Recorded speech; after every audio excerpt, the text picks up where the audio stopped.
Hello my lovely fans!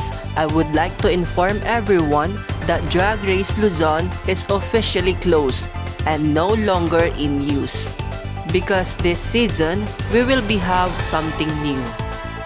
With the new queens, new challenges, new plot twists, new drama, and our new brand name. Are you ready to slay the competition?